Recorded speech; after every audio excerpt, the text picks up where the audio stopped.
నమస్కారం. Welcome to plus TV. నేను సహస్ర. ఈరోజు మనతో పాటు ఉన్నారు.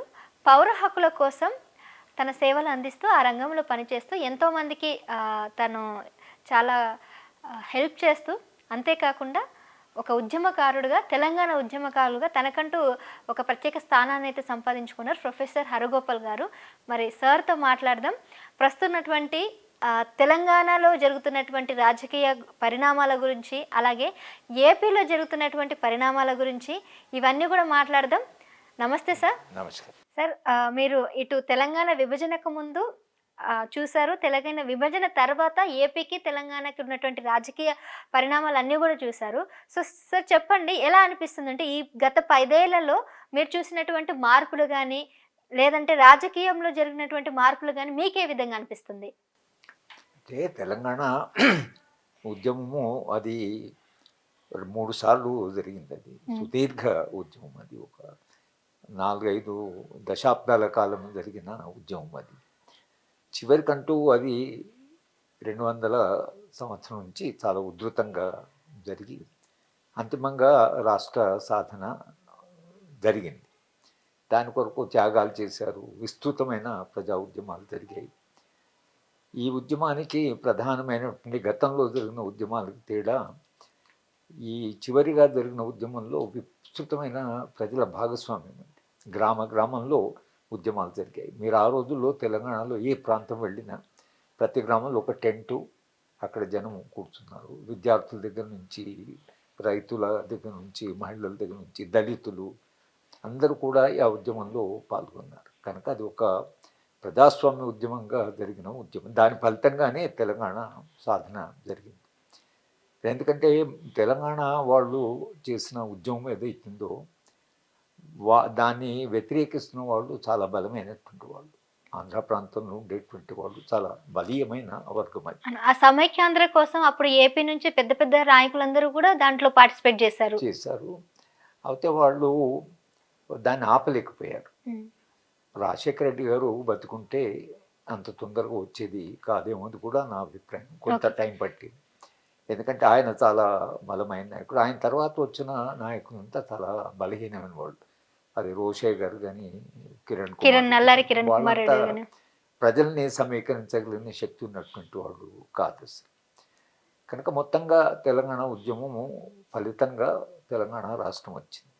తెలంగాణ ఉద్యమం జరిగే కాలంలో వచ్చిన ఆకాంక్షలు ఏవైతున్నాయో, రైతులు కానీ, లేకపోతే విద్యార్థులు కానీ, విద్యారంగం కానీ, భిన్నమైన రంగాల్లో చాలా మార్పు వస్తుందని మేమందరం భావించాం. ఎందుకంటే ఒకటి, తెలంగాణ గ్రామాలు, తెలంగాణ జిల్లాలు అన్నీ కూడా చాలా వెనుకబడిన జిల్లాలు.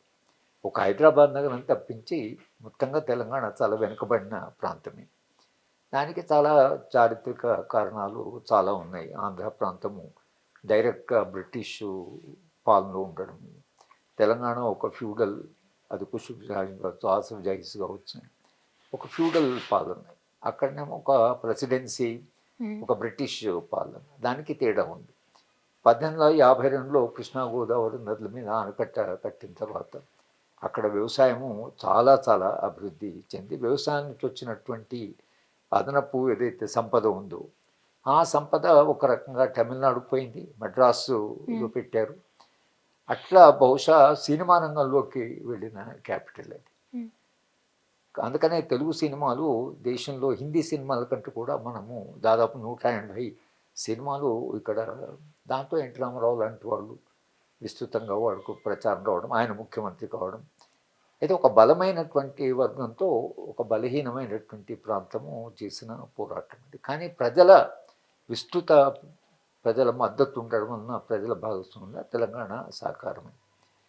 అప్పుడు మేము వ్యక్తిగతంగా ఆలోచించింది, హైదరాబాద్ నగరంతో తెలంగాణ వస్తే మనము ఒక పట్టణం కట్టుకోవాల్సిన అవసరం లేదు, ఒకటి. రెండవది, విద్యారంగంలో తప్పకుండా సమూలమైన మార్పులు వస్తాయి. అలాగే నీళ్ల విషయంలో జరిగినటువంటి అన్యాయం ఏదైతుందో, అంటే ముఖ్యంగా కృష్ణానది నీళ్ల పంపిణీలో తెలంగాణకు చాలా అన్యాయం జరిగిందంటే దానికి కారణం ఏంటంటే వాళ్ళు చాలా నీళ్ల విలువ తెలిసిన వాళ్ళు. వాళ్ళకు 200 ఏళ్ళ నుంచి నీళ్లు ఉన్నాయి కాబట్టి, నీళ్లు ఉంటే ప్రాంతం ఎలా అభివృద్ధి ఎంతో తెలిసిన ప్రాంతం. తెలంగాణకు నీళ్లు కొంత గోదావరి నీళ్లు వచ్చినాయి, కానీ దాన్ని కూడా ఉపయోగించుకోలేదు. కృష్ణా నదిలో మాత్రం అసలు మనకు రావాల్సిన వాటా రాలేదు. నాగార్జున సాగర్ నుంచి లెఫ్ట్ కెనాల్ కొంత నల్గొండ ప్రాంతంలో కొంచెం ఖమ్మం పైన, దక్షిణ తెలంగాణ రంగారెడ్డి జిల్లా కానీ, మెదక్ కానీ, మహబూబ్నగర్ జిల్లా కానీ, ఈ జిల్లాలు ఏవైతున్నాయో చాలా వరకు, ముఖ్యంగా నేను మహబూబ్నగర్ జిల్లాకు చెందినవాడిని. మహబూబ్నగర్ జిల్లాలో కృష్ణానది 290 కిలోమీటర్లు ప్రవహిస్తుంది. కృష్ణానది అసలు తెలుగు ప్రాంతంలో మహబూబ్నగర్లోనే ప్రవేశిస్తుంది. కృష్ణా అనే గ్రామం దగ్గర వస్తుంది. కృష్ణానది మొత్తంగా జిల్లా నుంచి ప్రవహిస్తూ అది ముందుకు పోతుంది. అన్ని నీళ్లు ఉన్నా కూడా వీళ్ళకు వచ్చిన వాటా ఏదైతుందో అది చాలా తక్కువ వాటా. తెలంగాణకు వచ్చిన వాటా చాలు. కనుక నీళ్లు అనేటువంటి ఒకటి నియామకాలలో కొంత ఈ ప్రభుత్వ ఉద్యోగాల్లో చాలా అన్యాయం జరిగిందని, తర్వాత కొన్ని వేల పోస్టులు ఆ ప్రాంతం వాళ్ళు అభివృద్ధి చెందినందువలన కూడా కావచ్చు, తర్వాత భిన్న కారణాల వలన ఉద్యోగాలు వాడుకు ఆ రాజకీయ అధికారం కూడా వాళ్ళ చేతిలో ఉంది. దానివల్ల ఏమైందంటే తెలంగాణ ప్రాంతానికి ఆంధ్ర ప్రాంతానికి తేడా ఒకటి, ఆర్థికంగా బలపడ్డారు వాళ్ళు, చాలా ఎకనామిక్ డామినెన్స్ ఆంధ్ర వాళ్ళు, పారిశ్రామిక రంగంలో కానీ లేదా వ్యవసాయ రంగంలో కానీ వాళ్ళు చాలా అభివృద్ధి చెందినటువంటి వాళ్ళు.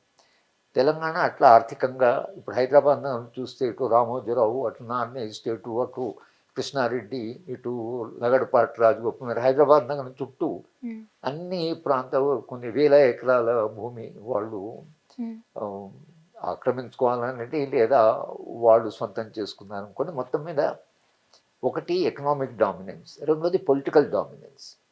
పొలిటికల్ డామినెన్స్ ఏమైందంటే తెలంగాణ వచ్చినప్పుడు 1956లో జెంటిల్మెన్ అగ్రిమెంట్ అని ఒకటి జరిగింది. దాంట్లో 6 పాయింట్ ఆ జెంటిల్మెన్ అగ్రిమెంట్ ప్రకారము తెలంగాణలో యొక్క భూమి ఇతరులు కొనడానికి వీల్లేదు అని ఒక అగ్రిమెంట్లో ఉంది. అగ్రిమెంట్లో ఒక భాగం అది. తెలంగాణ భూమిని తెలంగాణ రీజనల్ కౌన్సిల్ ఒకటి వాళ్ళు మాత్రమే కొనాలి. తెలంగాణ రీజనల్ కమిటీకి పవర్స్ ఇచ్చారు. దాంట్లో ఎమ్మెల్యేలు, తెలంగాణ ఎమ్మెల్యేలు అంటూ ఉంటారు. కానీ తెలంగాణ రీజనల్ కమిటీ ఉన్నా వాళ్ళేమో ఆపలేకపోయారు. ముఖ్యమంత్రులు వాళ్ళే, మంత్రులు వాళ్ళే, మీడియా వాళ్ళదే, సినిమా రంగంలో ఉన్నారు. కల్చరల్ డామినెన్స్ కూడా ఏమైందంటే భాష విషయంలో ఇప్పుడు కృష్ణా జిల్లా యొక్క భాషనే మనకు స్టాండర్డ్ భాష అయిపోయింది. వాళ్ళ భాష నేను మాట్లాడేది కూడా అది తెలంగాణ భాష కాదు, నేను మాట్లాడుతున్న కూడా కృష్ణా జిల్లా భాష. సో కల్చరల్గా అంటే సాంస్కృతికంగా, ఆర్థికంగా, రాజకీయంగా వాళ్ళు యొక్క పవర్ ఏదైతుందో తెలంగాణ ప్రజల యొక్క అంటే వీళ్ళు ఫీల్ అయింది ఏమిటంటే మన కల్చరు, మన భాష ఏమైంది, వీళ్ళ మనోభావాలు దెబ్బతినంగా వాళ్ళు డామినేట్ చేశారు, మనము నెగ్లెక్ట్ అయ్యాము, విస్మరించబడ్డాము అనేది ఒకటి బాగా తెలంగాణలో విస్తృతంగా ఉంది. అందుకని జయశంకర్ గారు నిధులు, నీళ్లు, నియామకాలు అంటే ఉద్యోగాల్లో, నీళ్లల్లో, నిధులలో అన్యాయం జరిగిందని పోరాటాడు, రావాల్సిన వాటా రాలేదు అనేది ఒకటి ఉంది. దాంతో తెలంగాణ ఉద్యమంలో కనుక మనము తెలంగాణ వస్తూనే నీళ్లు వస్తాయి, కృష్ణానదిలో మనకు అంటే న్యాయమైన వాటా ఎంత రావాలో తప్పకుండా వాటా వస్తుంది. ముఖ్యంగా మహబూబ్నగర్ జిల్లాకు తప్పకుండా నీళ్లు వస్తాయి, ఎందుకంటే నది మహబూబ్నగర్ నుంచి ప్రవహిస్తుంది కనుక అదొకటి అనుకున్నారు. ఉద్యోగాలు చాలా వస్తాయని అనుకున్నారు, ఎందుకంటే ఒకసారి వాళ్ళు ఈ ప్రాంతము లేకపోతే ఈ ప్రాంతంలో ఉద్యోగ అవకాశాలు పెరుగుతాయని మనం ఒకటి అనుకున్నాం. సాంస్కృతికంగా కూడా ఇక్కడ ఉండే భాష, ఇక్కడ ఉండే కల్చరు ఇవి డెవలప్ అవుతుందని ఈ భిన్న కారణాల వలన తెలంగాణ. కానీ తీరా తెలంగాణ వచ్చిన తర్వాత తెలంగాణ ఉద్యమం నుంచి వచ్చినటువంటి పార్టీ కాంగ్రెస్ పార్టీ తెలంగాణ ఇచ్చిన ఉద్యమం చేసినటువంటి పార్టీని తెరాస పార్టీని ప్రజలు గెలిపించారు. కానీ ప్రజల ఆకాంక్షల మేరకి పాలన జరగలేదు. అంటే ఇవేవి కూడా వాళ్ళు విధానపరంగా వాళ్ళు చేయవలసిన ప్రయత్నం. కృష్ణానది నీళ్ళ విషయం ఇప్పటికీ ఇంకా కృష్ణా బోర్డు ముందే ఉంది, ఇంతవరకు తేల్లా. తెలంగాణ వాటా ఎంత కృష్ణానది ఇంకా తేల్లా, ఇప్పటికీ కూడా కొనసాగుతుంది. 10 ఏళ్ళు వాళ్ళు పాలించినా దాని గురించి పట్టించుకోలేదు. మీరు పాలమూరు రంగారెడ్డి ప్రాజెక్టు ప్రారంభించారు, దాని మధ్యన ఆపి వీళ్ళ నిధులన్నీ కాళేశ్వరం తీసుకెళ్ళారు. కనుక మహబూబ్నగర్ జిల్లా అలాగే ఉండిపోయింది. ఉమ్, తెలంగాణ వచ్చినా కూడా మహబూబ్నగర్ జిల్లా సమస్యను అడ్రస్ చేయలేదు. తెలంగాణ ఉద్యమ కాలంలో ఎక్కడ వెళ్ళినా మేము మహబూబ్నగర్ జిల్లా అని ఒక ఎగ్జాంపుల్గా చెప్పేవాళ్ళు. ఉమ్, ఎంత వెనకబడింది, వలసలు. వలసలు అంటే విపరీతంగా ఇక్కడ నుంచి లేబర్, మహబూబ్నగర్ పాలమూరు లేబర్ అంటే మీరు దేశంలో ఏ ప్రాంతానికి వెళ్ళినా పాలమూరు లేబర్ ఉంటారు, చాలా కష్టపడే ఉమ్, లేబర్ అనేటువంటిది ఉంది. మేము వాళ్ళు ఎక్కడైతే వెళ్ళారో అక్కడ వెళ్తే అక్కడ మహిళల మీద అత్యాచారాలు, వీళ్లకు సరైనటువంటి వసతులు కల్పించకపోవడము. అంటే దానికి మేము ఒక ఉదాహరణ చెప్తుంటాం. ఉమ్, మా బాంబేకు మైగ్రేట్ అయినటువంటి లేబరు ఉమ్, కూతురికి 10 ఏళ్ల కూతురికి జబ్బు చేసింది. వాళ్ళు బాంబేలో ఖర్చు పెట్టలేరు కనుక అమ్మాయిని తీసుకొని తమ గ్రామానికి రావడానికి రైల్వే స్టేషన్కి వచ్చారు. ఉమ్, రైల్వే స్టేషన్లో వచ్చిన తర్వాత ఆ అమ్మాయి చనిపోయింది. ఉమ్, ట్రైన్లో ఎక్కే ముందే చనిపోయింది. ఉమ్, చనిపోతే ట్రైన్లో డెడ్ బాడీని రానివ్వరు. ఉమ్, వాళ్ళు శవాన్ని ఇంకా వేరే తెచ్చేవాళ్ళకు వసతి లేవు, వాళ్ళ దగ్గర ఆదాయం లేదు. ఉమ్, ఆ శవాన్ని ట్రైన్లో ఎక్కించి నిండా బట్ట కప్పి ఏడవకుండా కూర్చొని ఉమ్, అమ్మాయికి బాగాలేదంటే ప్యాసింజర్స్ కూడా ఆబ్జెక్ట్ చేయలేదు. ఉమ్, వాళ్ళు తీరా ఇక్కడికి మహబూబ్నగర్ వచ్చిన తర్వాత ట్రైన్ నుంచి దిగిన తర్వాత ఏడ్చారు. ఉమ్, అంతవరకు తల్లిదండ్రులు ఇద్దరు ఏడవకుండా కూర్చున్నారు. ఆ, ప్యాసింజర్స్ అనుమానపడతారు. ఉమ్. అంటే ఇటువంటి చాలా దయనీయమైనటువంటి పరిస్థితుల పరిస్థితి. నుంచి రావడం జరిగింది. కనుక ఇవన్నీ మేము తెలంగాణ ఉద్యమ కాలం చెప్పేవాళ్ళము, పబ్లిక్ మీటింగ్లో చెప్పేవాళ్ళము, చర్చల్లో చెప్పేవాళ్ళము, జాతీయంగా జరిగినటువంటి సదస్సులో చెప్పేవాళ్ళము. కనుక మాకు చాలా వెనుకబాటుతనం ఉంది, మా ప్రాంతం మాకు వస్తే మేము అభివృద్ధి చెందుతామనేది ఒకటి మనము చెప్పాం. కానీ మహబూబ్నగర్ పట్టించుకునే లేదు. మహబూబ్నగర్ నుంచి కేసీఆర్ గారిని గెలిపించారు మెంబర్ ఆఫ్ పార్లమెంట్. ఆయన నేను ఇక్కడ కూర్చొని మొట్టమొదటి నా ప్రాధాన్యత పాలమూరు రంగారెడ్డి జిల్లా, అది తీసుకొచ్చేదాకా నేను కొంచెం లేవని ఇక్కడ కుర్చీ వేసుకొని కూర్చొని చేస్తా అన్నారు. కానీ దాని గురించి పట్టించుకోలేదు. మేము దాని గురించి మళ్ళీ మళ్ళీ అడిగాము, ఏమైంది మా ప్రాజెక్ట్ అని. దాని గురించి పట్టింది 10 ఏళ్లలో. విద్యారంగమైనా బాగుపడుతుంది, విశ్వవిద్యాలయం. నేను ఉస్మాన్ యూనివర్సిటీ విద్యార్థి. మా విశ్వవిద్యాలయానికి దేశంలో టాప్ 5 యూనివర్సిటీలో మేము ఒకరం. మేము ఎక్కడైనా విద్యార్థులుగా ఇక్కడ రాజస్థాన్ వెళ్ళినా ఇంకా వేరే ప్రాంతాలకు వెళ్ళినా ఉస్మానియా విద్యార్థులు అంటే మాకు చాలా గౌరవం ఉండేది. ఒక ప్రతిష్ట కలిగిన విశ్వవిద్యాలయంలో చదువుతున్నామని. కనుక మేము అటువంటి విశ్వవిద్యాలయాలకు పూర్వ వైభవం వస్తుంది. ఎందుకంటే వీళ్ళు మొత్తంగా ఒక క్రమక్రమంగా విశ్వవిద్యాలయానికి గ్రాంట్స్, రిక్రూట్మెంట్ లేదు, ఫ్యాకల్టీ లేదు, తర్వాత లైబ్రరీ సరిగా లేదు, ల్యాబ్స్ సరిగా లేవు. కొన్నిసార్లు వాళ్ళు విశ్వవిద్యాలయ వైస్ ఛాన్సలర్ 2-3 సంవత్సరాలు. కనుక ఏదైతే నిజంగా పరిష్కారమై విద్య, నాణ్యమైన విద్య పిల్లలకు అందుతుంది అని అనుకున్నాము, అది జరగలేదు. మేము గత 40 ఏళ్ళుగా విద్యా పరిరక్షణ ఉద్యమంలో నేను ఇవాళ జనరల్ సెక్రటరీ ఉన్నాను. అలాగే మాకు all India forum for right to education, అఖిల భారతీయ విద్యా హక్కు ఫోరం ఉంది. దాంట్లో నేను అధ్యక్ష వర్గ సభ్యుడిని. మేము 22 రాష్ట్రాల్లో పనిచేస్తున్నాం మా ఉద్యమం. నేను నాగాలాండ్ వెళ్ళాను, కాశ్మీర్ వెళ్ళాను, భిన్న ప్రాంతాలకు వెళ్ళి విద్య కొరకు మనం పోరాటం చేయాలని మేము ఢిల్లీలో చాలా పెద్ద ప్రొసెషన్ కూడా తీసాం. కానీ ప్రైవేటు రంగం ఎంత బలపడ్డదంటే, ఇప్పుడు చైతన్య, నారాయణ ఇప్పుడు అవి తప్పించి చదివేలేదన్నట్లుగా తయారైపోయింది. అదెంత వాళ్ళిద్దరు ఆ ప్రాంతం వాళ్ళు. మేము అక్కడ ప్రొసెషన్ చేసి వాళ్ళు 60,000 మందితో ప్రొసెషన్ చేశారు. ప్రైవేటు ఇన్స్టిట్యూషన్స్ వాళ్ళ దగ్గర వనరులు ఉన్నాయి, వాళ్ళ తర్వాత వాళ్ళు జనాన్ని తీసుకురాగలిగారు. మేము తీసుకురాలేకపోయాం, మాకు వనరులు లేవు. కానీ మేము తెలంగాణలో విద్యారంగం తప్పకుండా బాగుపడుతుంది అని అనుకున్నాము. కేజీ టు పీజీ ఉచిత విద్య అనే నినాదం కూడా కేసీఆర్ గారు ఇచ్చారు. కానీ కేజీ టు పీజీ ఉచిత విద్య అని ఉమ్మడి రాష్ట్రంలో 12%, 13% బడ్జెట్ ఉంటే తెలంగాణలో 6.5% చేశారు దాన్ని. మేము అనుకుంది కనీసం 20% విద్యకు కేటాయిస్తారు, కనీసం 15% కేటాయిస్తారు.